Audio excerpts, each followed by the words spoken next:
We're so glad you're here. We believe in bringing in experts to inspire and to educate women so that they can live empowered, fulfilled, and successful lives. When women support women, we change the world. Here we go. You're going to love this program. Hey, Barbara. Hi, Nancy. I have one favor before we get started. Can you send some warmth and sunshine to Chicago? Yeah, I would be happy to. Thank It is you. quite beautiful down here today. So, Barbara, who do we have on the recharge today? Our guest today is truly a Renaissance woman. She is a disruptor, entrepreneur, advocate, investor, speaker, podcaster, opera singer, and fabulous mother and spouse. And this is the shortened list. Our guest is Genevieve Thiers. Welcome, Genevieve. Good morning. We are so looking forward to this conversation. So Genevieve's first company, sittercity.com, is the first U.S. company to take caregiving services online, and today has millions of users worldwide. And since selling the business, Genevieve has invested in businesses of 15 women tech CEOs and in over 50 female political candidates. She believes that when it comes to politics, women need to form a squad around each other, which is why she regularly hosts political fundraisers in her home. She also manifests this belief through various projects. She's the co-executive producer and political tech trainer for the series Run. Genevieve is also the author of #TechYourself. It's the first ever political tech playbook for candidates running for office. And since March 2019, she's trained over 1,000 women on how to use tech in their campaigns and is one of the foremost thinkers when it comes to tech and politics in the country. She also created the Chicago-based New Founders Conference, which is a political TED. And her latest venture has been a podcast in crypto, because that's, again, the belief that more women need to break through barriers, and crypto is one of those. Enough of this intro and conversation. Let's just hear from Genevieve. Thanks, Barbara. That is a very fun intro. I really appreciate you putting it all out there, because I do tend to do a lot. You do, which, you've been this incredibly successful entrepreneur. And we know that it has not been an easy journey, both as a woman entrepreneur, but also in the tech space. So can you share some of the tough lessons and bright moments along the way? Oh, sure. I mean, I actually, I started out training in music. I was a singer through high school. And, but also, that was my training. So I was as surprised as anyone else to become an entrepreneur, to find out I was an entrepreneur. So yeah, I ended up building Sitter City out of Boston College. It was just a very natural kind of extension of what I was doing there. I was sitting for so many families.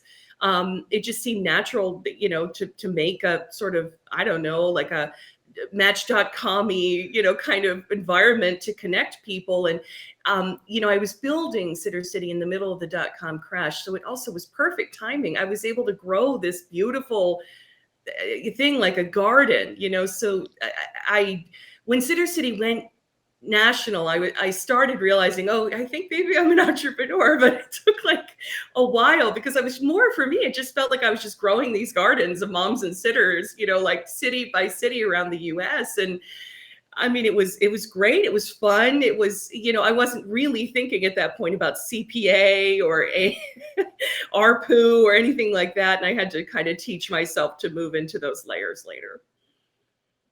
Wow. So that's interesting. I mean, I think from our, conversation earlier this week, one of the things that I realized, Genevieve, about you is that you have so many broad talents and all these possibilities in kind of swirling around in your mind.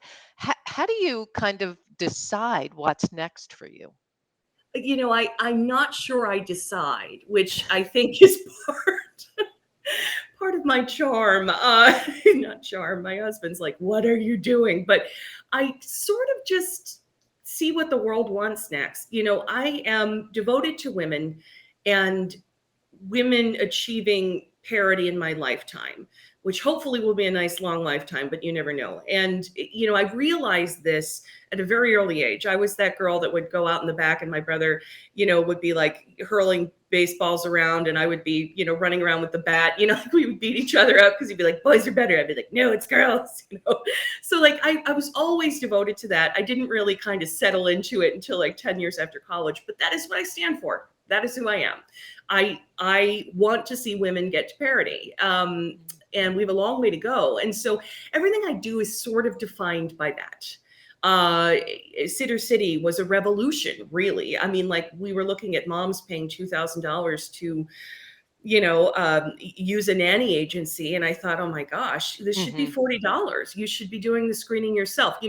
That was a revolution in terms of politics, in 2016, when everything went down then.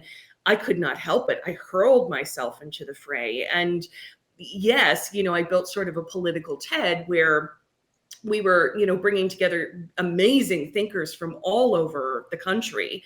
But I would say that there was a big focus on BIPOC creators and on women, because the voices that haven't been heard are some of the most powerful voices in the country. I regularly give money to, Sherry Bustos, Lauren Underwood, Lucy McBath, gosh, I'm just thinking of a million women I want to name right now. Marie Newman, they're so powerful, these women that are running, but the unconscious bias they face is so hard that, those of us that don't have the bias should be throwing ourselves behind them. And then, yes, I've invested in women in tech. I think, there's a million more ways I'll support women in my lifetime, but, for right now, that's what I've done so far.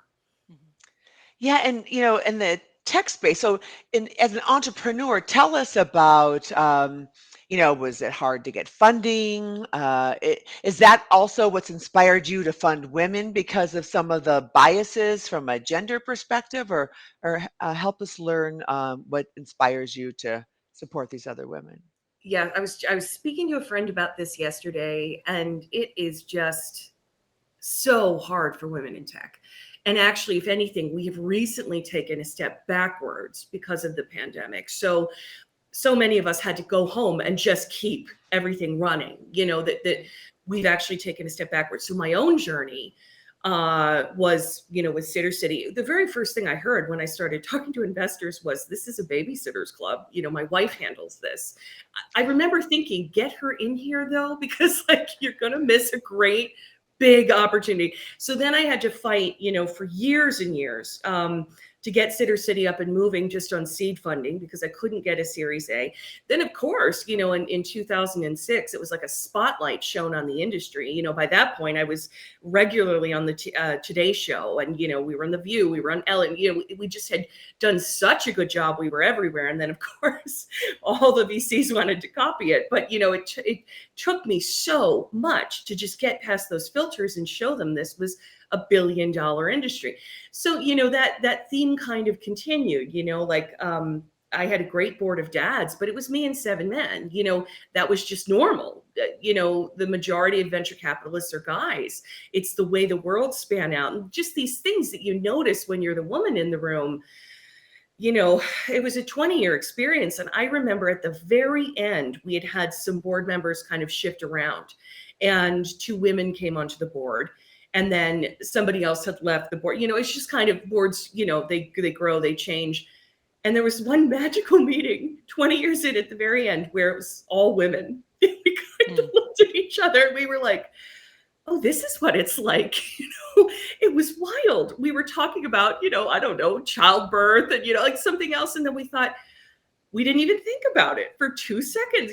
There were 5 women in this room. And I just thought, wow, I wish it had been this way the whole way through. I loved my investors. They were great, but it's very, very stacked against you. So when I started investing in women, it was actually amazing. There's this incredible entrepreneur here in Chicago called Coco Mears. She works with the also incredible Marcy Capron. They built Equilibria Women. And, Coco came to me and she said, look, we all know we're having trouble, right? Coco's gorgeous. She looks like a model. So she would walk in and she would pitch for VC. and she would walk out and they would just talk about how pretty she was. Like, that was it. And then they wouldn't invest. They would just walk away, right? And it was one of those things where, Coco had called me. She's like, Jen, let's just fund each other for the seed round so we can just grow. And then let's find a network of women VCs so we can just sail on into that. And we did. So I did her seed round. Hopefully she'll, help me with seed rounds in the future. Amanda Lannard's part of the group. But we all just kind of got together and we were like, let's just blast each other through these opening checkpoints so that we can at least grow. And then whatever we face later, because we're going to face stuff, around the Series A and B, at least we can have a drink about it because it's not going to be pretty. But we've gotten through the first phase without having to hide our pregnant bellies, to deal with the condescension, to handle the mansplaining. It's just so inherent in tech. It's hard to imagine it not being there at this point for me.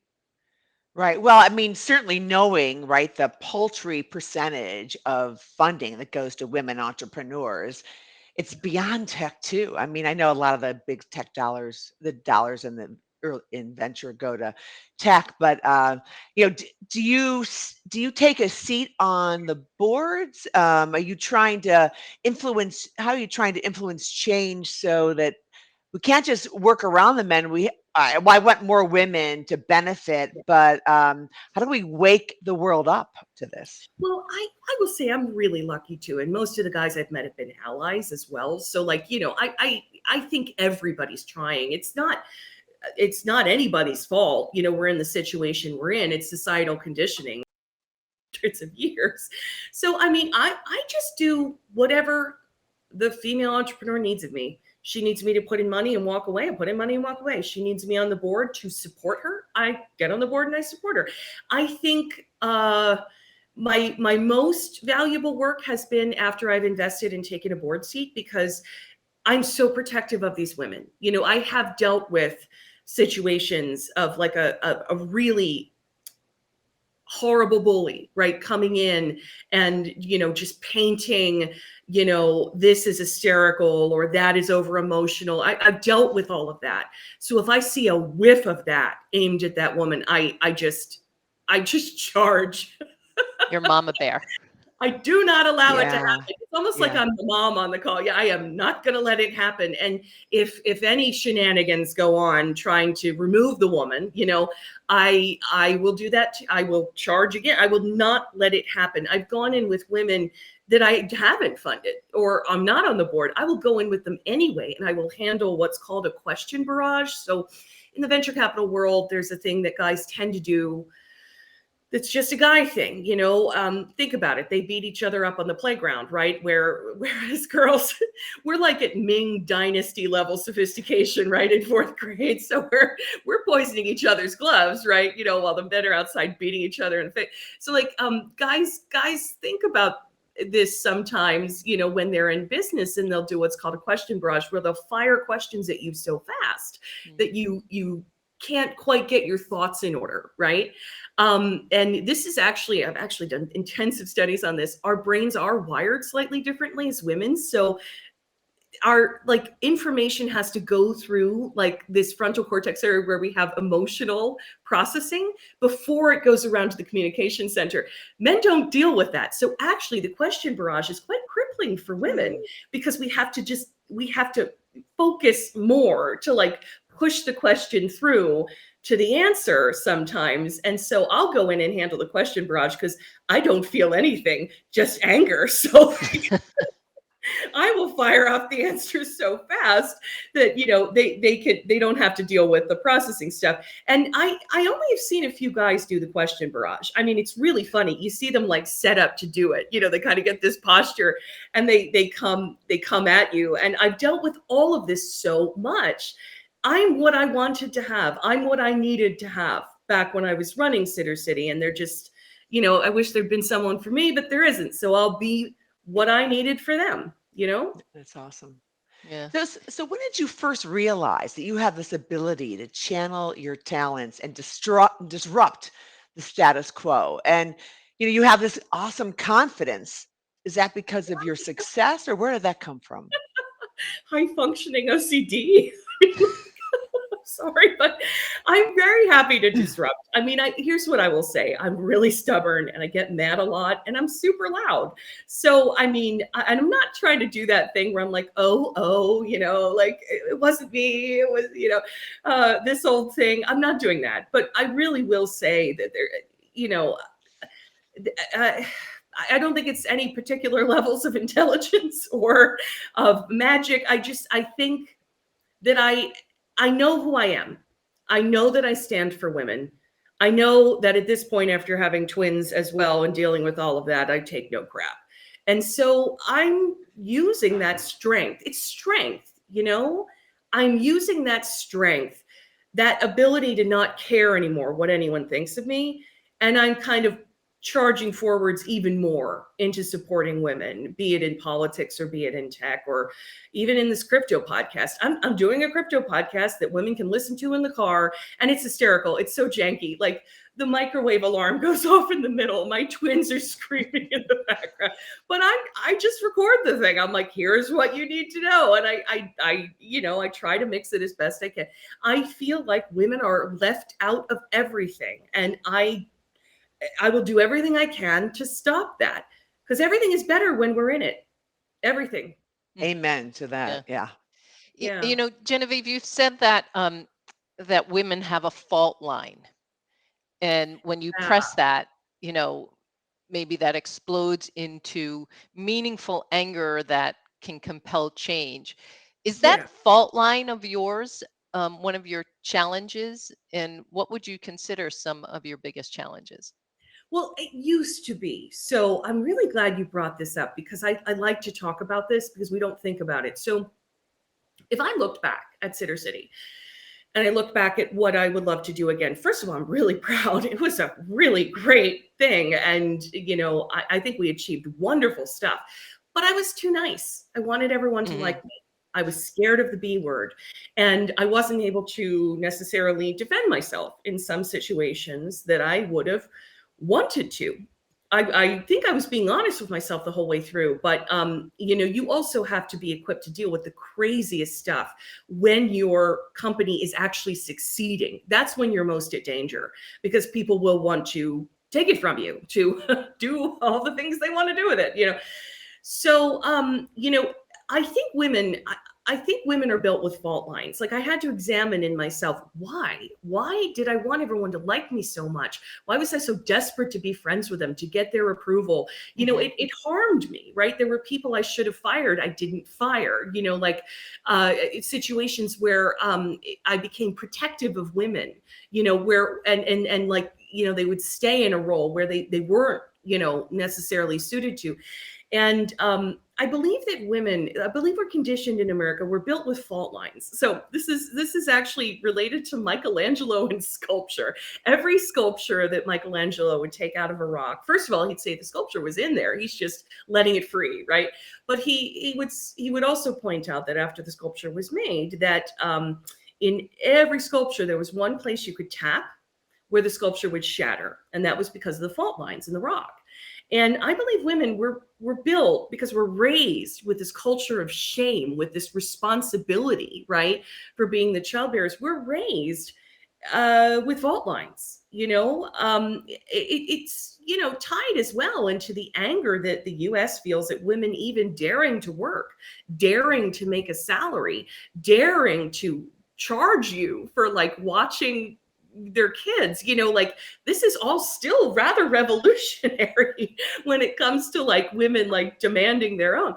So the fact that we're built with fault lines means we can shatter if somebody knows where to press. And in my case, somebody figured out where to press, and I shattered. I had my kids, and I'm proud to say I can handle a lot, but I had postpartum depression for a year. It was utterly crippling. And I shattered during that time because of everything that came before the twins.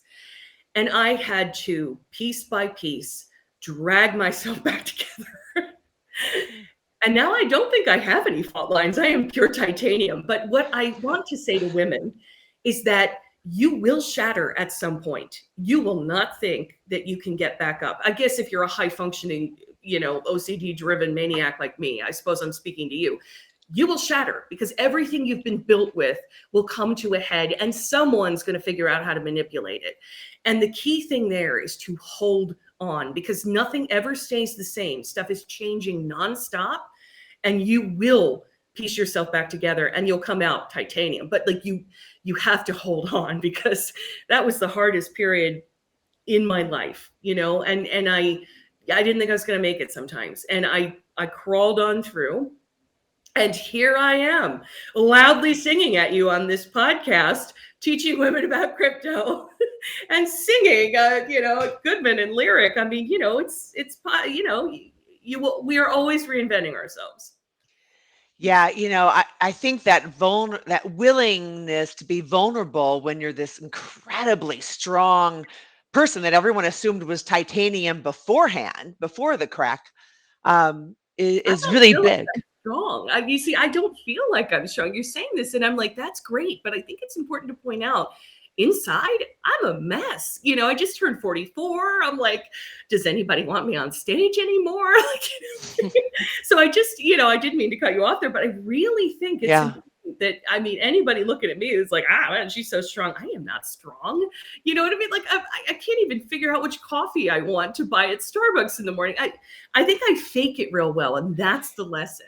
Yeah, welcome to the club on that one. Yeah. Well, and I think you're even underscoring why it's so important that women stick together and support each other, right? Because we get each other and we know we're so capable of so much. And when we lift each other up, we all win so much bigger, right? Yes. We are conditioned to think that there's one seat at the table, and there has traditionally been one seat at the table. That's changing. And we need to just lean into that change and take it. It's ours. There should be 5 women at the table. And actually, for everything we've gone through as women, we're all still white. BIPOC women and creators, oh my God, the struggle they have been through. I realized a while ago, like, again, I am one of those people that came out of the womb wanting to run for president, right? I realized a while ago that I probably never will. I'll probably be standing there crying as Stacey Abrams becomes president. And that's awesome. I flew out to New York to see Kamala when she emerged, and started running. I think it's important that we form squads around each other. This is what Run the Series is about. We have to start doing the opposite of what we were conditioned to do, which is judge, fight, claw at each other, for X or Y or Z role. We have to form squads around each other and push, like catapult each other, over the goals, and then trust that woman will turn around and drag other women behind her. Right. I've only met a few women in my life that don't support other women, and there's a special place in hell for them. But most women I know understand this and are naturally trying to do it. Yeah.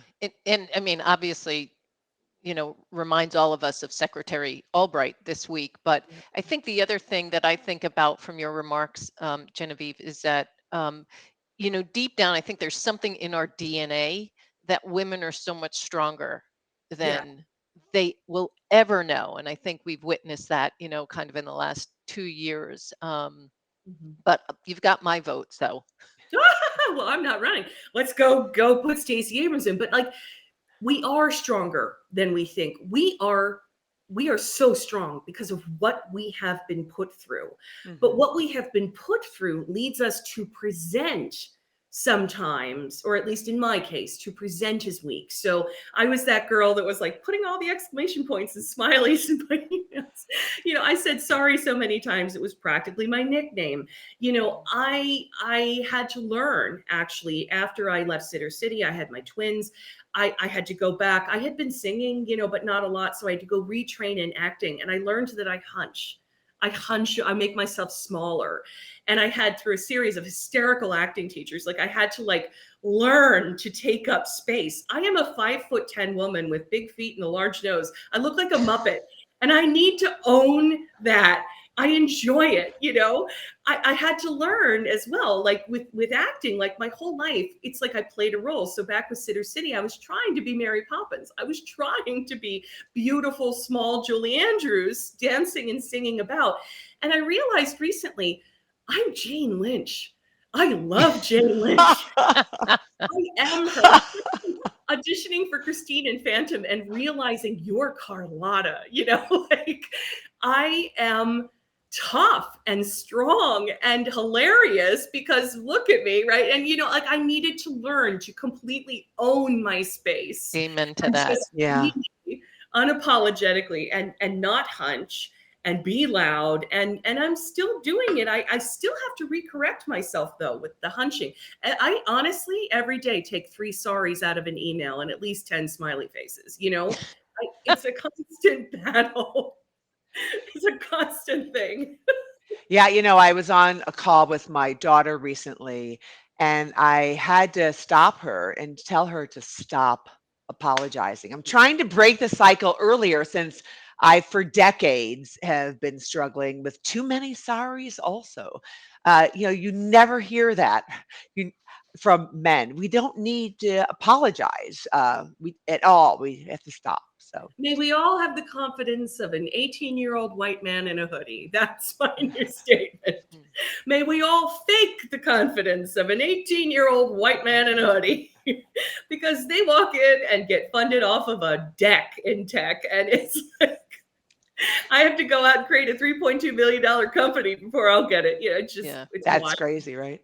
Yeah. So Yeah. this is a tough question for you, or it might be a tough answer, but I've got to know, how do you practice self-care? Like, how do you pause to breathe? What is Or that? do you? Well, or do I? You know, I will tell you this: when I walk into voice lessons, it takes me about 5 minutes of my teacher screaming at me to breathe before I'm actually truly singing. You know, like I'll come in and I'll be singing like Julie Andrews again, you know, like, and she'll be like, breathe. And then I'll be like, oh, you know, like the sound actually comes out, you know, but I have to like center in me, you know, and start breathing. And it's a reminder of how little I breathe in my everyday life. I don't think I practice self-care. I try. I want to. I do go to the spa. I will say that because I get so crippled like from typing and writing that I have to, you know, to actually be able to function. And I try every now and then to do like a calm meditation. That's something I'll layer in maybe once a week. The only other place I really find it is singing. Not on stage, that's work. Not in a concert, that's work. But like if I'm doing the dishes and I'll be singing something, that I'll walk out of that thinking, oh, I feel great, you know. So I guess I'm sort of, I don't know, a lot of us I think just kind of like begin to regulate into it during our day. I'd love to be one of those people that spontaneously goes and finds it, but I don't think I do. I think it's more like, you know, if my body needs it, it will find it somewhere, you know, as I sort of plunge along here.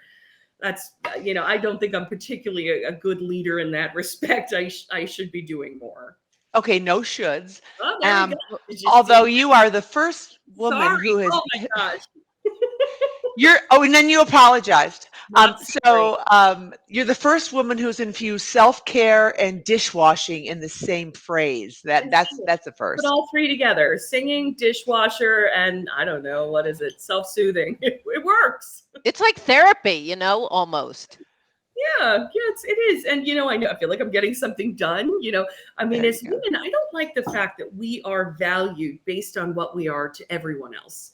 I have to say, like, this is part of that fault line argument, but like we're valued based on how good of a wife we are, how good of a mother we are, how good of a caretaker to the elderly that we are. And we're kind of let out of that when we're younger, right? Because we have the potential to be these things. But then, like, when we don't fulfill that, let's say we don't have kids, the levels of shame that are levered at us, like the shaming that goes on to tell us we should be having kids, then the shaming that goes on when we don't, then the shaming if we dare to stand up for ourselves and not give everything in a marriage, you know, like I just don't like it. And I think that, I won't see us get to parity maybe in my lifetime, but if we could just get rid of this fact, this idea that a woman is only what she gives to someone else, maybe that's all I can hope for. I don't know. I hate it. Yeah, Because that's I am great. valuable. I am valuable here at 44. I am valuable. But society wants us to disappear after 41. We're supposed to put ourselves on a shelf. Yeah. As a woman that was 32, I was playing on stage women that were 40, 50, and 60. You know what I mean? Like I would, what is going on there? Why are we discarded? When we're older, we have finally figured it out and we're titanium. We could rule everything. That's why we're discarded, because we actually get tougher. And, I don't know. I just Well, think I that think it inspires fear on, inspires in fear. others She because we shrills. are so strong. My mother. Right. But it's Yeah. like she scared everyone. That's why Hillary didn't win. Yeah. Yeah. So I'm going to pivot here for a moment, Genevieve. So you've been so good in supporting and funding so many women and other people. How have you been intentional in securing your own financial security for you and your family? Right. So, again, I'm sort of surprised I'm here at all. I was that person that, like, I would sing Phantom of the Opera so much my parents would put me in the basement, and my life, like as a teenager, was like bouncing checks. They were so worried about me. When I did finally start Sitter City, I didn't have money for quite a while. You know what I mean? Like we kind of cashed out in the Series B round, thank God. And that was just, I didn't know what to do with it when I got it. I honestly had no idea. I mean, now my husband's family has a family office, and thank goodness they were able to give me some guidance. But, after paying off my college loans, and like doing the basic stuff that you would do, paying them off for some of my siblings as well, you know what I mean? Then I kind of moved into this, oh my goodness, I should sit on it like an egg. and I kind of sat there for a little while until like there was a woman entrepreneur in the area who found me at an 1871 event, and she was like, you should be playing it forwards. And I remember being angry when she said that. I remember thinking, I have just made it through this Titanic fight. I need you to let me Scrooge McDuck here for like 2 minutes, because it was amazing that I made it through that barrier, right? And then I just calmed down for a second, gave it a day or two, and I was like, she's right. So Mhm. I went to my family office and I said, I want to start angel investing. I had to learn about a safe. I had to learn about the documents. I had to learn about valuations. I had to, and then I had to walk women through that. And then, I started making my own accounts. I started, putting together my own saving strategies other than the very brilliant ones they were recommending, and then I started, opening a crypto wallet, and I've actually gotten quite good at all this now, but I just sort of leaned into the fact that I had to play it forwards. And, I will say it's not that I was intentionally not good at this. Like with Sitter City, for example, with all the Series A and B documents and the venture debt and all that stuff, I would force myself word for word through the documentation till I understood it. I mean, that is just the most painful thing in the world. It's not like I didn't do that, but when it came to my own finances, I had this feeling of like, oh, that's not important. And you know what? It's everything. It was massively more important than the venture funding I was raising for my company. I had to like switch myself completely in the other direction of like, I need to make sure I'm okay. No matter what, I need to make sure I'm okay. And here's how I'm going to do it with X, Y, and Z. So Well, we're I hope so outwardly focused on everybody else exactly. that we never, focus inwardly on ourselves, especially when it comes to our finances. I was taking care of them, and I wasn't taking care of me as we were taught. Right. So if you waved your magic wand, what what is the one change you'd want to create in the world today? Well, I do wonder what a world where women were equal looks like.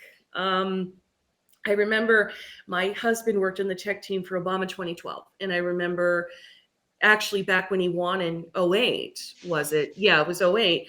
I remember being there that day. Like Dan and I had fought in that campaign too. And I remember the cheer that went up when he won. I was standing there in person in where was it? It was Millennium Park. There was a huge event, and the moment he won, the euphoria that went over the crowd, and we were dancing through the streets, right?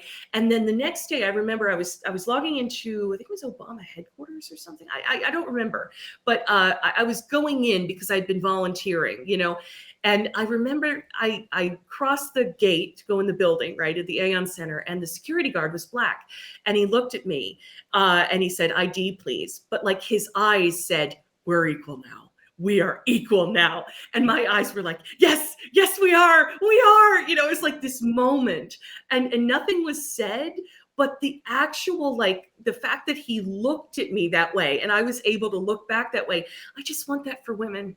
I just want that so much. What is that moment where we walk in somewhere and are able to look and say, we're equal now? We are not there yet. And I don't know if I'm going to see it in my lifetime because the pandemic has set us back so much. And I don't know.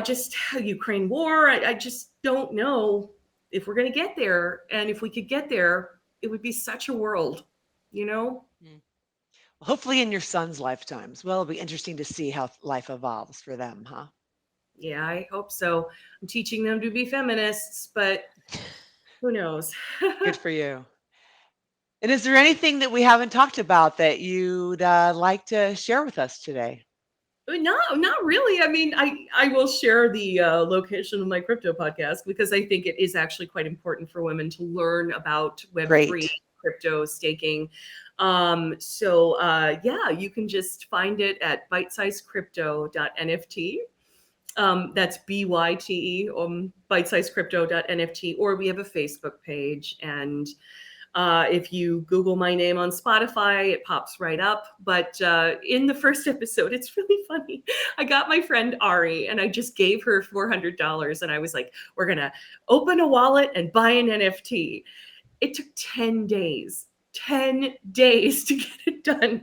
And it took me that long too. So I was testing a thesis, but I blogged the whole thing right on Facebook on the page. And it's a hard world for women. It's deliberately exclusionary. But if you follow this hysterical journey, right, in the first podcast, you can come out of it knowing how to do this, right? Because we walk you through every pitfall.